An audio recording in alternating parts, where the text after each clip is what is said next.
Here we go again. Liverpool, Manchester United. Liverpool's 3-0. Man United has a better form record than we at the moment. I think they've won three out of their last five, and we've won two out of our last five. It's a bit crazy, but let's see what happens, man. The lineup is out. Mike is in the building, and 90 is in the building, aka Nate's in the building. So I'm here with the guys. We're gonna chop it up, keep you guys entertained for a little bit, and then we'll head over, do the watch along, and fingers crossed the team cooks today. I've put a poll in the chat. I would love to know where you guys' heads are at the moment. Now we're close to kickoff. Also, as well, guys, we're sponsored by OK Jersey as well. So go and get your favorite jersey over there. 8% off if you use the code ends. And also I'll put the link to their website in the chat as well. So make it easy. If not, there's a QR code on screen that you guys can click on. But Mike, Nath, how are you guys today before we even go into football? Before we even speak about football, how are you two? I'm all right. I've been struggling on the FC26 champions, foot champs. Don't know if you guys play it yourself. Yeah. Yeah. I got one win and I'm 1-0 at the moment. So I'm 100% record at the moment. So I'm going to be playing it later on today. But other than that, yeah, I'm good, man.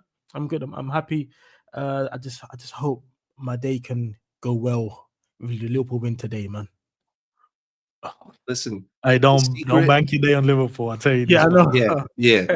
Definitely don't do that. But the secret to foot champs, brother, I'm telling you right now, if you play on Monday, you avoid all of the sweats. All right? That's it. That's it. That's it. So I'm a big Sunday Monday player. Yeah. But anyway, big up to everybody. Big up to Ends. Appreciate you having me here. Woke up 20 minutes ago. I saw the starting lineup. And I thought that I was still asleep and I was having a nightmare. So, I'm not sure. I'm not sure how I'm doing.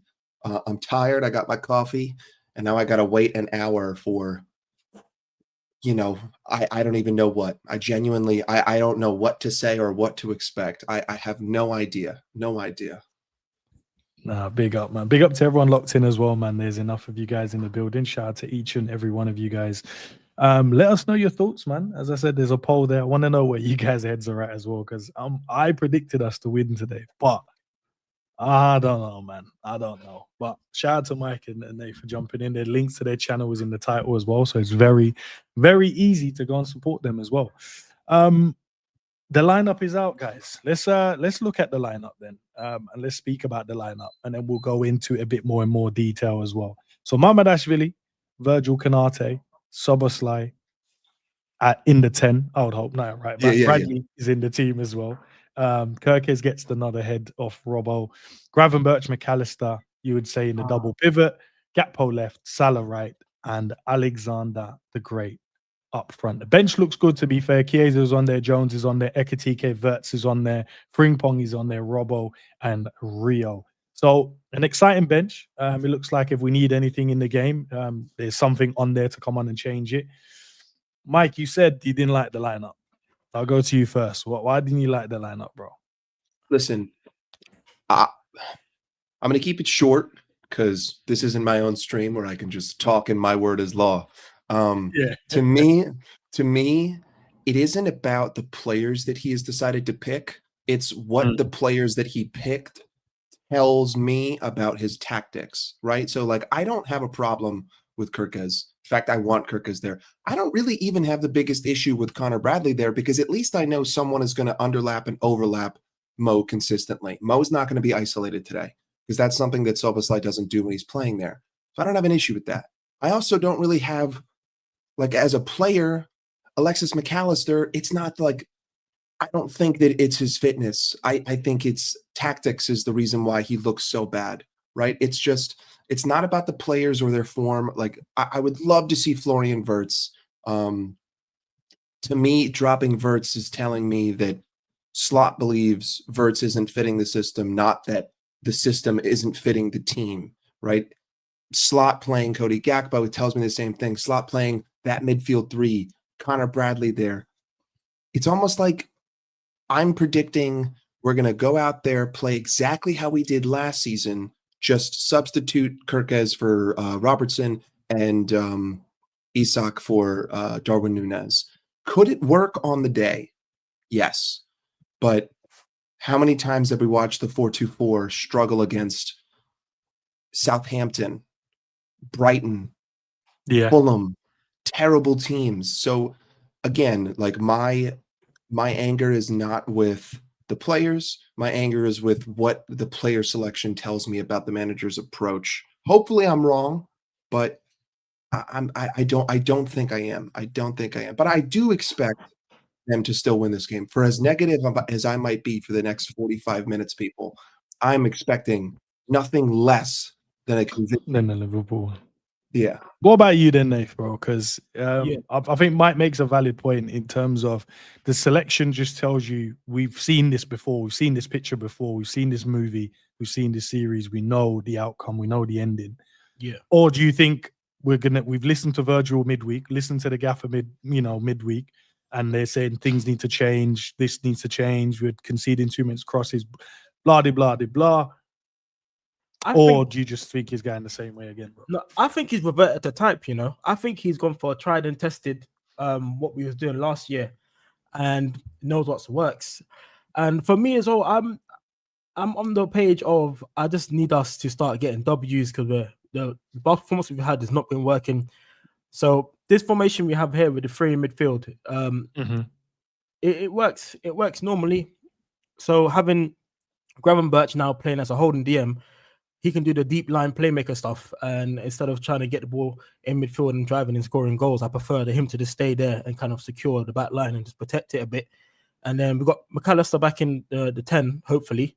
And so Szoboszlai next to him doing the box-to-box work. So I'm happy with it so far. I feel like Wirtz needed a break. I feel like it was time for him to maybe. I'm not too sad of him being on the bench because it's not working at the moment. So hopefully they train on the training pitch at the Access Centre and then be able to put him into the lineup soon because we didn't pay 100+ million for a bench player, to be honest with you. So I think Slot needs to work out with that. But I'm happy with so far, tried and tested. It's a big game, Liverpool Man United. We need the points because we can't draw today or lose. We need to get the 3 points, even though it's still early in the season. But yeah, that's my take on it, man. I just hope this works. Well, let's go to the lineup then and try and break it down. So we know who's starting, the formation, the setup. This is how they're going to line up.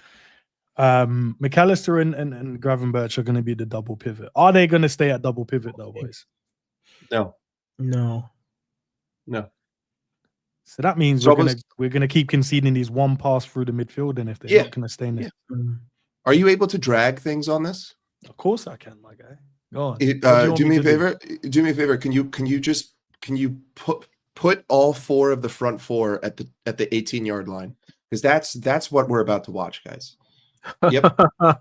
Like this is I'm telling you right now, if I have infinite stills from the Galatasaray game, just because that was the one that has the YouTube has the most, I mean, not to mention the view of the camera was just so far wide at that game that you were able to see the whole pitch. This is what we did last season. The amount of times I saw Dominic Szoboszlai in this same position, holding hands with Darwin Nunez or holding hands with Mohamed Salah, we're going to see a lot of space in between Gravenberch and McAllister. We're going to see a lot of space between those 2 players in the front 4. And the question is going to be on the day, is Ryan Gravenberch going to be able to consistently make that turn and drive into midfield on his own? Is McAllister going to be able to consistently beat a man and then make that turn and get into midfield? Are United going to pack 4 in the middle? It doesn't fill me with confidence. It tells me that I've seen this before, like you said, Enz. I know this movie. I don't like it. I don't like it because I'm going to tell you right now, my hot take today, at the end of this game, regardless of what his individual GA is, people are going to tell me that Mo Salah is washed. Just telling you right now, people are going to tell me he's having a stinker, he's ghosting, he's not involved.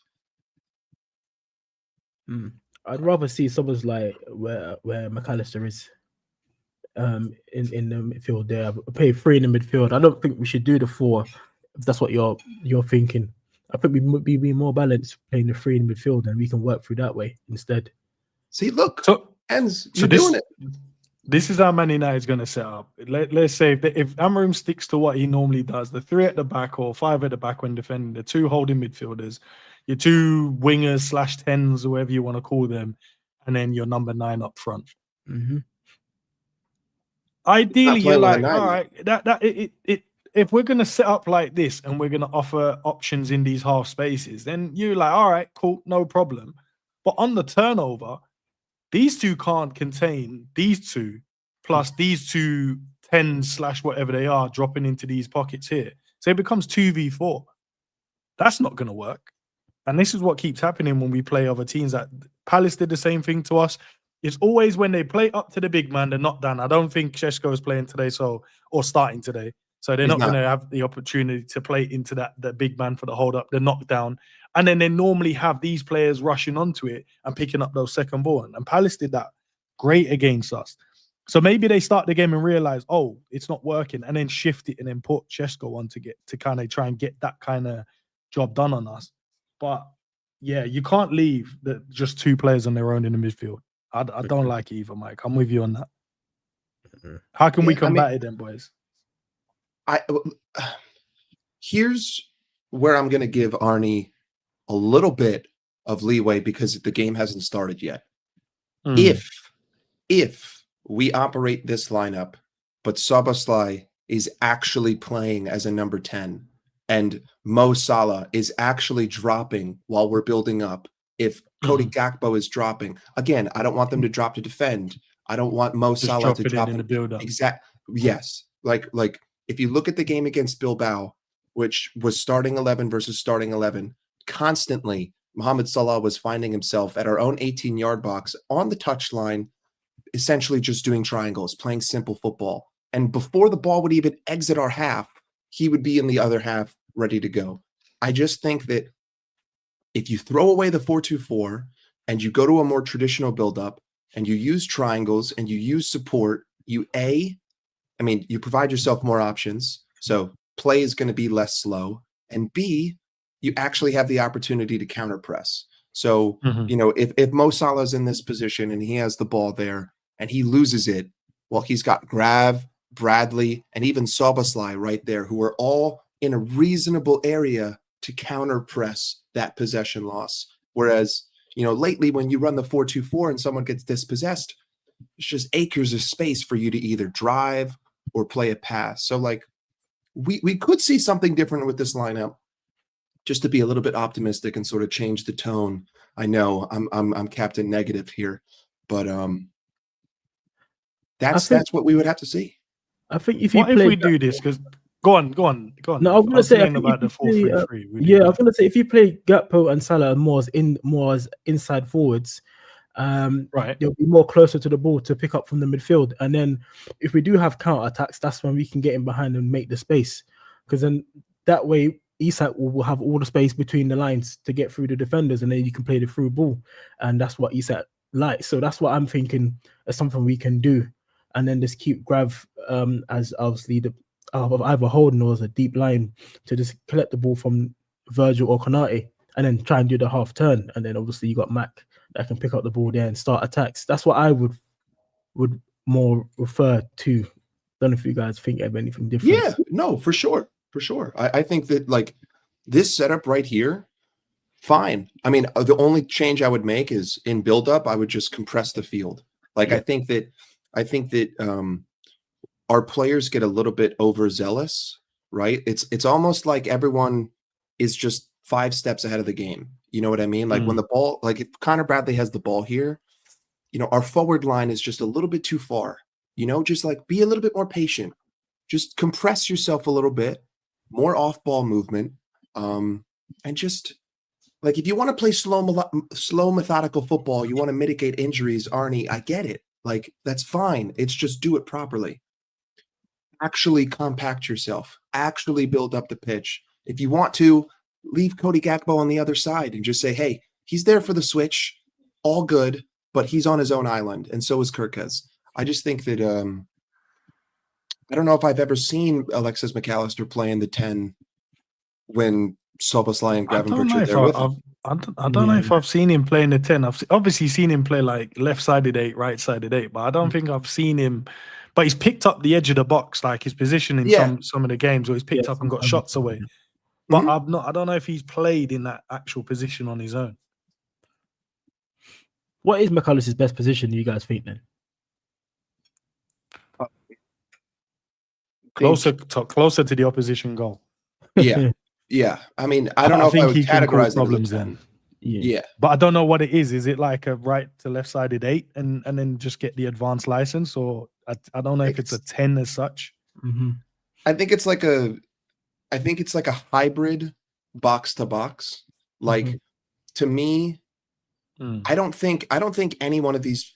The issue is last season, I don't think I could have categorized any one of our midfielders with a number because they're always rotating, right? Like if Gravenberch expands, one of them drops. If McAllister expands, one of them drops. If Szoboszlai does it, someone's dropping, right? So there's always a rotation aspect to who's attacking, and there's always someone who realizes, hey, you're attacking, I got to drop a little bit. It's just McAllister to me out of these three. I mean, if I had to have someone have the ball at the edge of the 18-yard box with options, it's him. Yeah. I want him to be that guy. He's the best technically in tight spaces, and the dude can smash the football from outside the box. Gravenberch, a little bit more raw, definitely has proven his capabilities, and Szoboszlai just needs space. You know, like you can't pressure him because he'll just end up making a mistake. But I don't know. It's really like, to me, it isn't even about the individual. It's about who's around him and what are the options that he has. I don't want to see it be like Chelsea, where Florian Wirtz was finding himself picking up the ball in the middle of the park and surrounded by 4 blue jerseys. It's not. It's just not a winning formula. All right, let's set them back up in because I want to see how we can go and win this game then, lads. Say this is the shape we go with today, and this is how we're setting up. Cody Gakpo, what are the expectations on the players, and who can be the difference maker for us in this game? I'm going to go with Salah and Bradley, because Bradley can go on an overlap, and then that will give Salah the space to do his trademark outside dribbler passes into the box or inside of his foot to a pass into the box, and hopefully Isak can get one of the balls that he puts in there. I feel like, for me, if we win this game, I'm going to say Gravenberch is going to be really important in the midfield for us today. I just hope his instructions are literally just to build up from the midfield, collecting the ball from the defenders, and then bringing our attacking players into play. Because once Gravenberch does that half turn, he literally cuts out around 3 players in the midfield. Then it's straight on counter attack, and then it could be like a 4-on-3 if everyone's running at it, and then there's loads of options to get in behind. So that's what I'm looking at there. But Gravenberch, for me, if he has a good game, I think we win. What about you, Mike? So they've highlighted Salah and Gravenberch in terms of the cut-in and finish, the trademark goal, but he hasn't had one in ages. Yeah, I know. Gravenberch turn to break the lines and try and create. One of Gravenberch's best game I've seen was against United as well, when he literally just tore them apart. The way he was just, because of his powerful running. Who's the 2 or who's the 3, or you agree with what Nath is saying about those 2 in particular? I definitely think that Connor Bradley is going to play a very important role. I think that Connor loves the underlap. And Mo also likes the underlap. I genuinely believe that Mo prefers an underlap to an overlap, because Frimpong doesn't really underlap and he ignores Frimpong a lot. Bradley loves to underlap and he always plays Connor Bradley. But I think that without a doubt, the most single important player today is Dominik Szoboszlai. 100%. Dominik Szoboszlai is going to be the most important player for 2 reasons. Number 1, his counter-pressing ability, his ability to win the ball or apply pressure in the opposition half. And number 2, whether or not he is going to drop in and actually turn it into a midfield 3. If Szoboszlai is playing as an actual 10 and an actual midfielder and actually providing the extra outlet as we're trying to build up past a press, which isn't really a press. Ideally, if I'm United, it's a mid block, right? Like none of this low block, none of this high press. You don't have to run after Virgil, guys. I'm just letting you know right now. You don't need to win a duel against Ibrahima Konate. You just have to clog the passing lanes and wait for them to get impatient, and they will force something.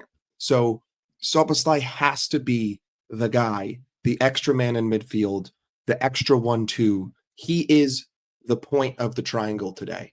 And if he does that efficiently, we will be able to bypass a mid block consistently, sustainably. Therefore, we will create opportunities in this game because we know that we're going to have a lot of possession, or at least we know that we're going to try to have a lot of possession. So I really think that a lot of this is just dependent on him and how is he being told to play, or how is he going to decide to play if things aren't going well. What about the striker though? The 120 million pound man that we've got up front though, Nath, bro, because he needs to start bagging some goals. The gaffer said we can now judge him fairly because he's got to get touches. Optimum. Yeah, I hear it and I agree. I don't disagree with that. You know my take on that. The strikers don't get enough opportunities anyway. But these are the type of games you make your name in. If you wanna say that I've arrived at Liverpool, these are the type of games you score in. I feel like with how we've been playing recently, we're not utilizing Isak's best attributes. We need to kind of play through Isak more. So we need to get him in the game more by obviously passing the ball to him, so he can play the 1-2s just to get a feel in the game. And then Isak's someone that likes to make runs off the 1-2s, and he also drifts out wide a bit as well. So if we can get him in those positions where he can go through that side and then cut in and maybe get a shot off, and then run through the lines with Szoboszlai making the spaces for him, that's when we can get Isak getting goals. But it depends, because I'm more looking at Salah, because is Salah going to allow that to happen? Because sometimes in the 11 when I watch Liverpool play, everyone seems to just pass the ball to Salah at every point when it's not going right for us. So I think the players need to trust Isak more and bring him into the game more and let him be the vocal point, because then if he's a vocal point, that frees up space for someone like Salah, and then people are going to forget about him and think, oh crap, we've got Salah on the other side that we have to deal with as well. I think that's where we could boost Isak's chances of getting a goal for us today. More about the guy on the other side that people want to get at the team then, Mike. Cody Gakpo, the guy that can't do any good, can't do any right. Mr. Predictable, they like to call him. How can he get the best out? How can we get the best out? Because he arrived when we played Man United last time. Lovely little cut in, great ball from Robbo, cuts in, whips it in the far corner. And then he scored again in that game, didn't he? So he scored 2 in that 7-0 win. Yeah. How can we get the best out of him today, bro? Because like a confident firing Gakpo is an absolute problem. But a Gakpo that's just sitting there, little back post cross, cutting in, no options, ignoring the overlap. It's just long. Well, listen, it's going to be a combo of two things. Well, first and foremost, most unfairly judged player in our starting 11 right now is Cody Gakpo. The most revised take that I have seen is, boy, we shouldn't have sold Luis Diaz, even though Luis Diaz asked to leave. But Gakpo's efficiency is going to be 100% based on who are the options that he has. Where is McAllister when Cody Gakpo is driving into that 18-yard box? Where is Szoboszlai? And where is Isak? Now, Kerkez, listen, there are times this season where Gakpo has just completely ignored Kerkez, but there's also many times where the right back just doesn't bite, right? Cody will be driving and Delo just isn't going to bite. He's just going to say, I know what you're about to do. You're going to cut in. I have 2 center backs there. I already see that passing lane's clogged. So by all means, Habibi, cut in and shoot. You beat me, you beat me. It is what it is. But I'm not going to bite. And I'm not going to let Kerkez just waltz down to the touchline and have his way. So, to me, it's all about when he cuts in, how close is McAllister, Szoboszlai, and Isak, and what does it look like in between him and those players? He has to be we're going to judge him fairly. He has to have multiple options. Right now, his option is to cut in and pass it back 40 yards or cut in and shoot. He's an attacking player. He has a shot. What do you think he's going to do? Well, personally, I think he's going to try to cut in and shoot because he's scored like that this season And if you want to call that one-dimensional, that's fine. But I'm not going to call it one-dimensional without looking at, well, what are the other options that he had every time he does this? So to me, it's going to be a lot about who's near him, what does he have available to him. Now on the transition though, this is a game where Cody could cook. If we're talking about its transition play and Cody finds himself in some space, okay. I'm more than happy to have him there. If he's running, 20 yards of space and he's got Delo and Maguire on the back foot, let's go. Let's go. Don't you guys think that with Gakpo sometimes you at least want to try and go on the outside of the fullback though, at least, instead of being one-dimensional, cutting into the right He side? does do that though. I'm not gonna lie, Nave, but I know what so? you mean though. He does in games when he's feeling himself. It's only the games where it's just like they've gone full tactical. He just doesn't do it. But there's games when he's feeling himself and he's going outside, inside. But I feel like he needs to do a bit more just to change the how he attacks and then the defenders' options, because they might think, oh, I don't know what side he's going to go. Is he going to cut in? Is he going to go the other way? I feel that opens up getting down the byline, and that frees up one midfielder to drop inside where Gakpo comes in. When Gakpo comes in and cuts into the right hand side, sometimes that part is going to be full with another defender or Man United player. If he comes on the outside, a midfielder can actually occupy that space and then maybe get a shot off or a second pass that leads to another goal. That's what I'm thinking. So I think I wouldn't mind getting that switched up a little bit, but I can understand where you guys are coming from. He reverts the type, but he does well. But I would like to be changed a little bit. Down that side today, because they've got De Ligt, Maguire, and Shaw is at the back, right, in their back three. Diallo and Dallo is going to be the wing backs. Diallo is going to be playing as the right side. Dallo is going to be playing as the left side, right? So Gakpo's issue is going to be against De Ligt, and obviously depending on how much work rate is going to go in from Dallo to kind of double up and get back into that half space with him. So he can go both sides. Like De Ligt isn't the quickest centre back in the world, but he's a good centre back. And I feel like Gakpo can get the best out. He can get change out of him. It just depends on what Gakpo we get turn up today. What about Shaw and Dallo on Salah's side? What do you think Salah can get out of that side then, Mike? I mean, listen, by himself, not a whole lot. If it's just Mo there, it's not going to be pretty. Mo is going to need all the help that he can get. Mo is going to need Connor Bradley, which means that Gravenberch needs to be covering for Bradley. Mo is going to need Szoboszlai. Mo is going to need Isak. He's going to need support on that wing because it's going to be very congested. Like if Mohamed Salah picked up the ball in this situation right here, just ignoring everything, I'm expecting that like this is kind of how it would look. Like I'm not even kidding. This is literally how far apart everyone would be when Mo picks the ball up there. So if we give him enough support, he has shown this season, Atletico Madrid being a prime example. Yeah. Just put bodies around him and he'll create some space and we'll be able to create an opportunity.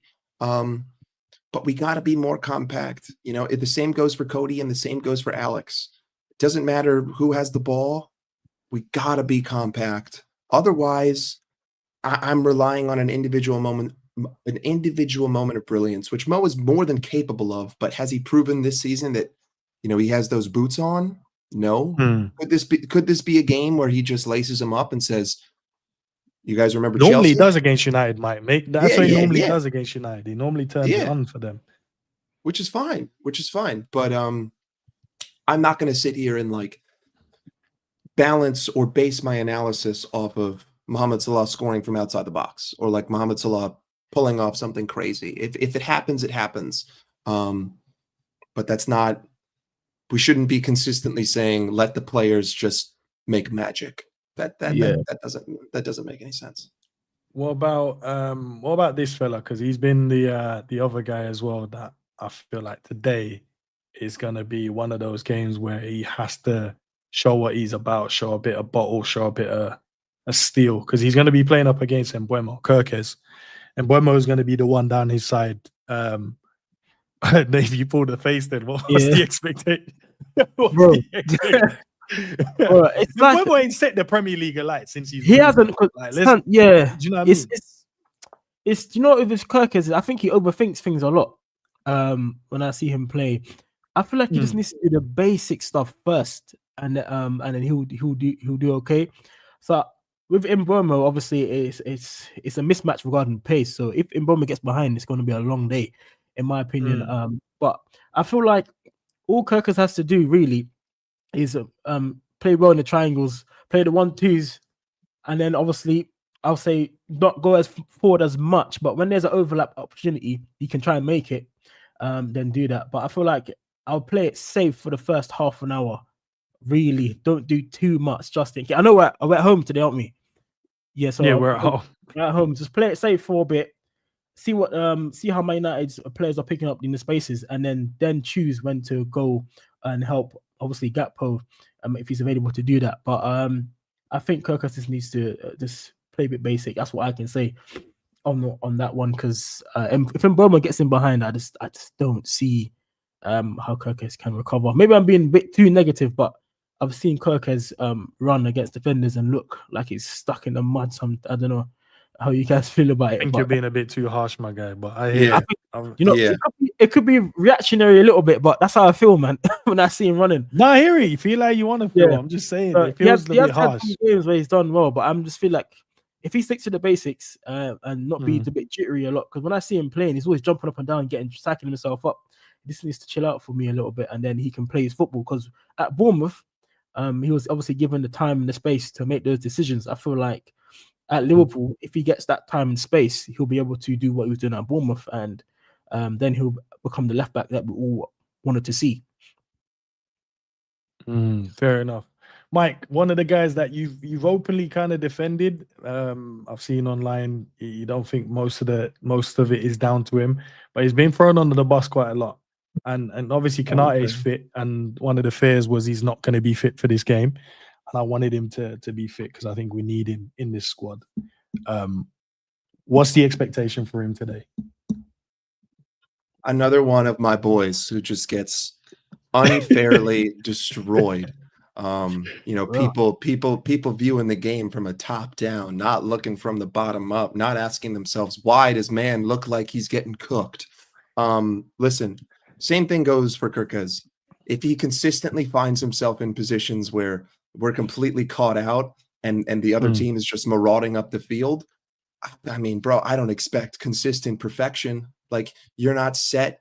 You're getting blistered through. You've just played the game at a slow pace for 5 minutes, and now all of a sudden it's going 100 miles an hour. Oh, mistakes are going to happen. To me, I don't expect to see anything happen today where I look to it and I say, Ibrahima, that's on you. Because I haven't listen, outside of maybe the Galatasaray pass, which at the same time, Ryan is like moving away from him. I'm like, brother, Konate doesn't have any options, and you decide to backpedal, and he doesn't think that you're going to backpedal because he's not looking at you, and he plays the ball to you, and you're already on the back foot. You can't get to it. I think that Konate today, as well as Kirkes, it's going to be about what is our how do we look in possession is going to tell me if they're going to get cooked. And if we're super spread apart and we're not moving off the ball, well, Konate is going to find himself making bad passes. He's going to find himself giving away the ball cheaply. Same thing goes for Kirkes. He's going to find himself sort of just wandering like a headless horseman, trying to figure out, like, where should I go to get involved in this game? And then ultimately, people are just going to say Konate and Kirkes are washed.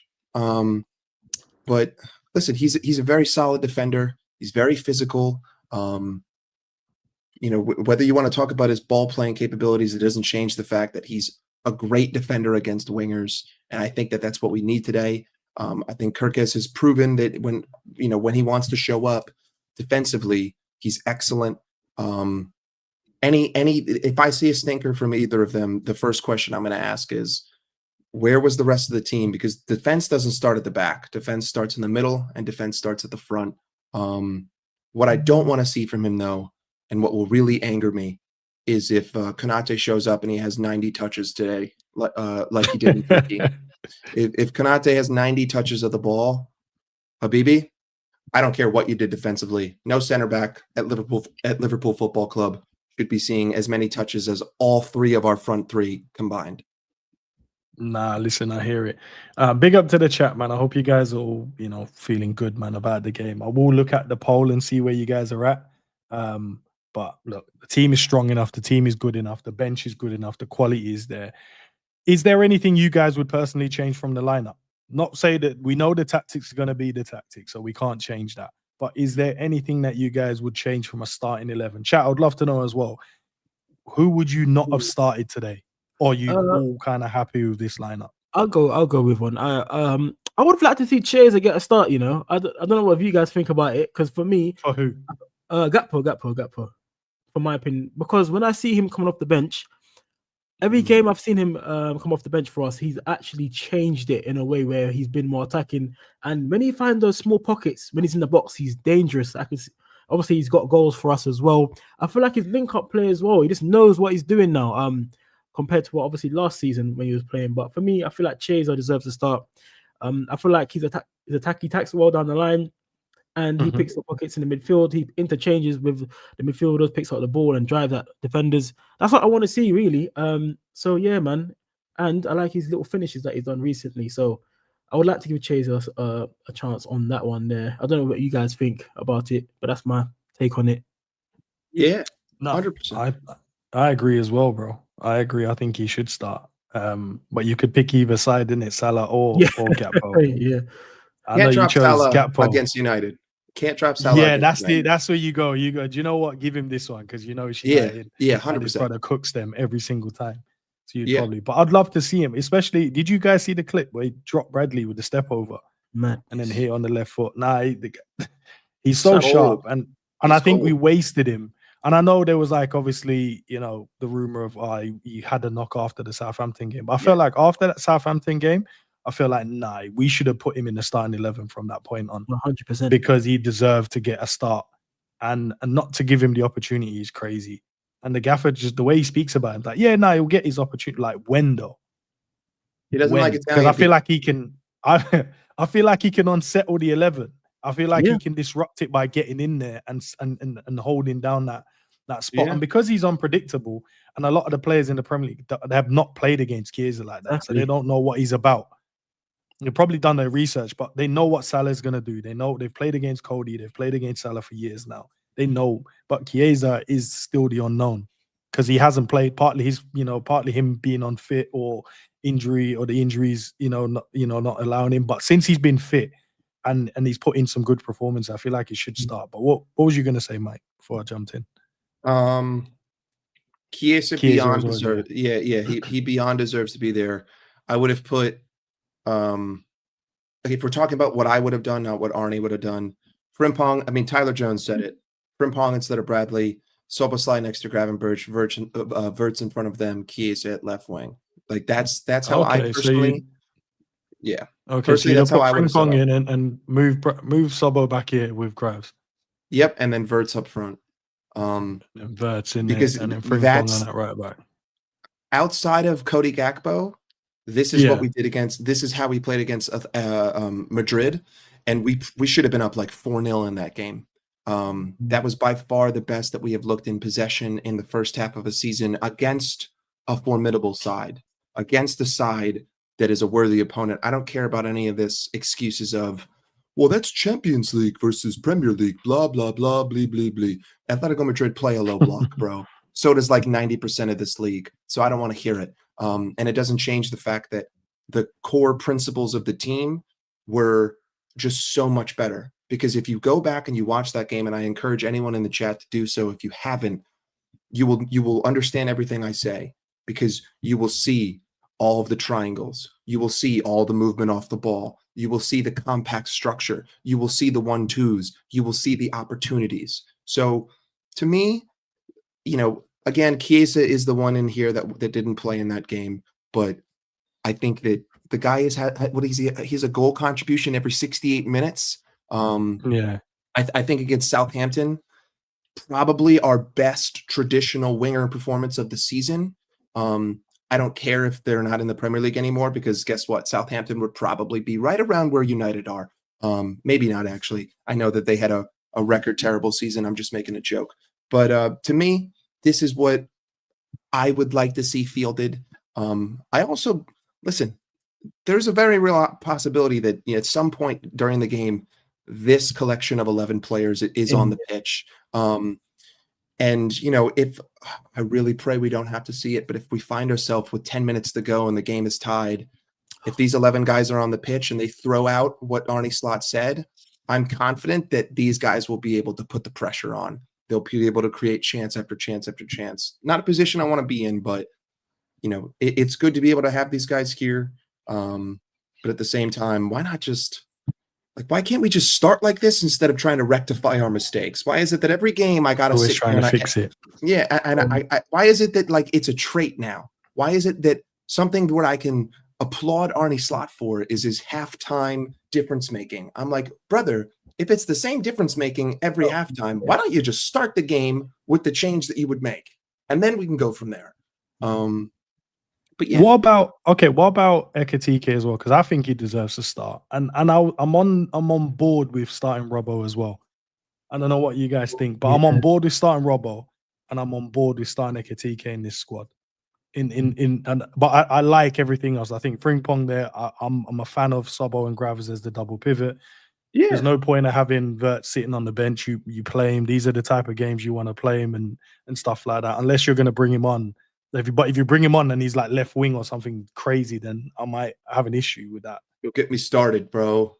K-Mac is going to... Yeah, K-Mac's going to tell you, oh, look at his heat map. Big up K-Mac. But they man are crazy, bro. Heat map, I don't have an issue with that, Ends. Like, if you wanted to put, like, if you took this same lineup and you wanted to put Robbo instead of Kirkus, I get it. I hear it. Robbo is experienced. I would only just be worried about his fitness, because at the end of that Chelsea game, he looked like he was just not able to move. And I know, but he went and played. International football, so clearly he was fine. Sure. And listen, Ekitike is our most informed attacker. Yeah. But at the same time, I think that. Oh, my bad. I've been spewing a whole lot. Go ahead. No, you could have finished. You can finish. I was just gonna say that I wouldn't have been opposed to Ekitike starting, because he's our informed striker for me. He hasn't put a foot wrong, other than obviously the game where he put his shirt up. He got too excited there. I don't know what he was doing, but yeah, I would have been happy with him starting, because right now he's deadly for us, man, and I like the way he plays. I feel like at the moment he links up the play more with the midfield than Isak, but I just think Isak's not in tune of how we play yet. So if you are going to play Isak, this would probably be a good game to do it. Only so if he does get off the mark, then we can say he arrived, because Man United is our rival team. He can play that game, it's all I can be watching, and I think that'll be great for his confidence. But Ekitike, for me, he probably feels a bit annoyed on the bench, thinking I've done all what I can do at the moment. Like, why am I not starting? So, but that's what you want in the team at the moment. You want two strikers on there that are going to be firing. That's what ultimately can bring us league titles and stuff like that. So, I would have been happy with it. But yeah, man. Hopefully Isak can start his career today by getting us a brace at least. I want to see if he can. I know Isak is a gunman and he will score goals, but I feel like Ekitike just knits everything together. Yeah, like when he's playing, it just feels like everything is just it's just synchronized. It just works. He drops in, flicks it around the corner, gets in the box, and I feel like for him, the style of striker is. I feel like we just need to create even more chances for him. Like, he's got 5 goals so far for us this season in all comps. Yeah. And not a lot of touches either. And not a lot of touches as well. And you look back at some of the goals, you're like, yeah, he's created half of these for himself anyway. You don't look at them and go, rah, that was a great little pass there, and then that's a good little thing. Probably the Gravenberch one against Everton, when he nicked it round the corner and then he ran onto it and then he just slotted between picked his legs. You'd say that's a good run, good pass, all round good football there. But other than that, it's just been like snapshots or like these half chances, or like, oh, I'm gonna throw it in the box and I expect you to score from this moment here. Yeah, like I feel like we need to do better, man, in terms of trying to create for these forwards, and stop giving them these these like wayward opportunities and then just expect them to score. While I'm watching every other Premier League striker just running around getting tap-ins. Yeah, my Yeah, boys yeah. can't get one. Like, no, Walter made yesterday as well. You didn't. Listen, do you know what I bro, mean? I'm watching the other striker run around, just getting, oh yeah, cheers for that. Love that little back post. Like, oh, I appreciate that pullback. And I'm watching my strikers out here crying for an opportunity, just running around, like begging, like please. just none of this. These guys need time. None of this. This is a transition season. None of this excuses. You've had 2 weeks. 2 weeks after 3 straight losses to get it together.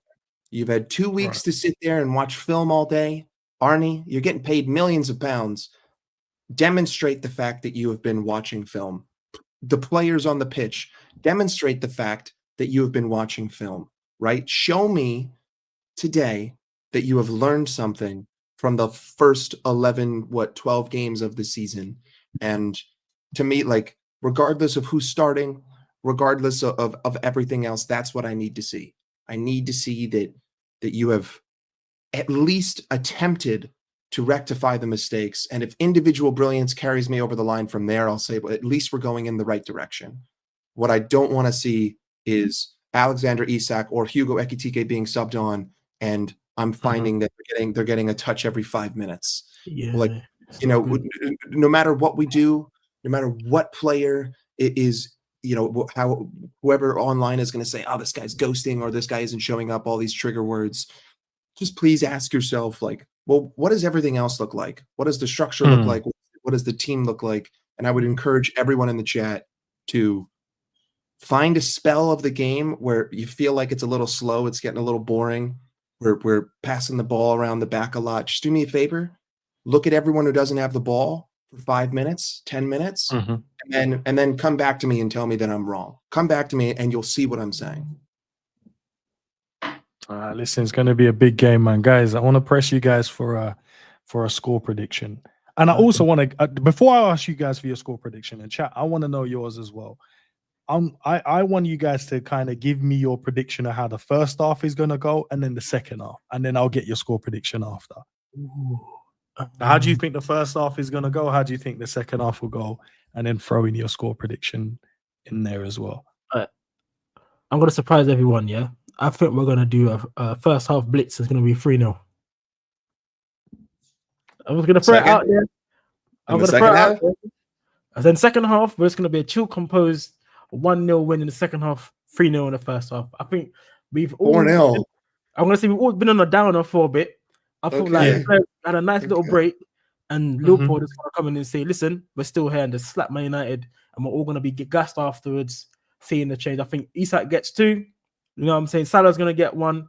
And then who can I say? Let's say Gravenberch gets a cheeky goal as well. I'm going to bring up the confidence a little bit. I think that's what we're going to do, man. That's what I'm going to go with. I like it. I like it. Nah, that's crazy, bro. What I like it. Man's that? I love it, man. What about you, Mike? What are you thinking? First half, second half, and then your prediction. The casual fan within me is saying we're going to bop this team 5-0. Right. But I'm sorry, 5-1. But the analytical mind, the one that's been streaming for the first time in his life, I think that we're going to find ourselves in the beginning. The first 20 minutes of this game is going to tell us everything. I think we're going to have a little bit of difficulty trying to break through the midfield, but I also think that United are United. I'm expecting, if I had to predict, say we get 1 in the first half, so enter halftime 1-0, but it doesn't look great. Arne Slot makes some substitutions around the 60th minute. We concede some chances to United. United don't finish them, and we're able to get that second insurance goal towards the midway point of the second half. And then we find ourselves sort of in between, like coasting and also imminent danger. And Mamardashvili just decides to show up like he did against Chelsea. And this time no one's going to score. And he's going to be that brick wall in front of the net that I know that he is more than capable of being. I don't think that we're going to miss Alisson with Mamardashvili. So I'm going to go with a 2-0, but it's going to be ugly, and I'm going to be upset, and people are going to call me negative. I said we would win 2-1. So I think it'll be 1-1 first half, and then I think we'll win it late in the game in the second half. I think we'll do well in the first 20 minutes. But then I think we'll die down a bit, and then they'll get a foothold in the game as well. I think we'll score within the first 20, and I think they'll get one back, and then it will just be one of those boring second half, and then we'll just find a goal. Fingers crossed, it might be Mo or one of the boys on the bench, Ekatike, Verts, or one of the guys coming on. So let's see, man. Should be an interesting game, guys, man. We need the win. We need the win. And I hear it. Yeah. Big up to everyone in the chat. Some people are saying we need that positivity. But we haven't seen it for 3 games, so we're finding it hard to try and find those, the positive, positive thoughts or points that we can point out to you guys. But I'm sure the guys did. I'm sure the guys. We spoke about the players and what they can potentially do and what we think they can offer in the game. So let's see if they can go and do it. Let's see if they can go and do it. Listen, guys, I'm going to redirect you over now to Savage. I'm going to jump over. We're going to do the watch along, and then, guys, remember, head back here after the game because we'll be doing the fan calling, so everyone gets an opportunity to jump on and have their say. Win, lose or draw, we will be there. Mike, shout out to you. Appreciate you, taking the time out and jumping in as well. Mike's channel is in the title, so make sure we go and show him some love. And Nath in 90 is as well. Appreciate you, bro, for jumping in. Cheers, man. Cheers. Appreciate you guys, man. Thank you. All right, man. So, guys, listen. I am sure I'm going to speak to you guys at some point today again. Maybe in the call-in, maybe after that, maybe from a WhatsApp message. I'm pretty sure we'll have a conversation. So hopefully it's a good one and we're not crashing out. We're not moaning in the background and stuff like that. And before we head out, big up to Honesty for dropping a membership. So if you're one of the guys that received it, just give him a thanks. Big up to Taylor as well for the super chat as well, man. We brought these new players for a reason. They actually need to play together. I hear it, my guy. I hear it. I think they should play, but we're not the gaffers, man. We can only trust the gaffer that we have. Yeah. And the gaffer we have has won 7 out of his first 10 so far this season. So that's a positive. That's a positive. 70% is still a C. Just saying. All right, man. Listen, we'll head out, people, and I'll see you guys over at Savage's channel for the watch along. Come join us, sit down, relax, and see us crash out if we lose. But you know what I mean. And then I'll see you guys straight after. Watch me crash out when we win. Just letting you know. Big up, people. Right. Big up, ends. Big up, man. Peace.